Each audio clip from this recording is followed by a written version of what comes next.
Hello friends, എല്ലാവർക്കും മറ്റൊരു വീഡിയോയിലേക്ക് ഹാർദമായ സ്വാഗതം. ഇന്ന് നമ്മൾ തയ്യാറാക്കാനായിട്ട് പോകുന്നത് പടവലങ്ങ മീൻകറിയാണ്. വയറ് നിറച്ച് ചോറുണ്ണാനായിട്ട് ഈ ഒരു കറി മാത്രം മതിയാകും. അപ്പോൾ നമുക്ക് ഈ ഒരു കറി എങ്ങനെയാണ് തയ്യാറാക്കുന്നതെന്ന് കാണാം. അപ്പോൾ നമുക്ക് ആവശ്യമായിട്ടുള്ളത് പടവലങ്ങയും മീനുമാണ്. ഞാനിപ്പോൾ ഒരു മീഡിയം സൈസുള്ള ഒരു പടവലങ്ങയാണ് എടുത്തിരിക്കുന്നത്. അതോടൊപ്പം തന്നെ 250 ഗ്രാം തെരണ്ടി മീൻ അല്ലെങ്കിൽ ഇറച്ചി മീൻ. അതൊരു പാത്രം എടുക്കുക, അതിലേക്ക് എണ്ണ ഒഴിച്ച് കടുക് പൊട്ടിക്കുക.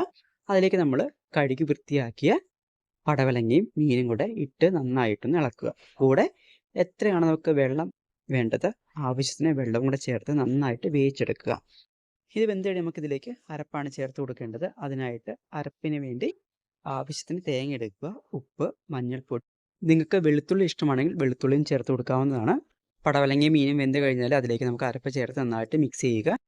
ഈ ഒരു കറി നമുക്ക് ആർക്കും വളരെ പെട്ടെന്ന് തന്നെ തയ്യാറാക്കാവുന്ന ഒരു കറിയാണ്. വളരെ ടേസ്റ്റി ആയിട്ടുള്ളൊരു കറിയും കൂടിയാണ്. നമുക്ക് വയറ് നിറച്ച് ചോറുണ്ണാനായിട്ട് ഈ ഒറ്റ കറി മാത്രം മതിയാകും. അപ്പോൾ എല്ലാവരും ഒന്ന് ട്രൈ ചെയ്ത് നോക്കുക. ഇങ്ങനെ ഉണ്ടാക്കി കഴിച്ചിട്ടുള്ളവരാണെങ്കിൽ കമൻറ്റ് ചെയ്യാനായിട്ട് മറക്കരുത്. അടുത്ത ദിവസം മറ്റൊരു വീഡിയോയിൽ കാണാം. അതുവരെയ്ക്കും എല്ലാ പ്രിയപ്പെട്ടവർക്കും ശുഭദിനം. വീഡിയോ ലൈക്ക് ചെയ്യാൻ മറക്കണ്ട കേട്ടോ.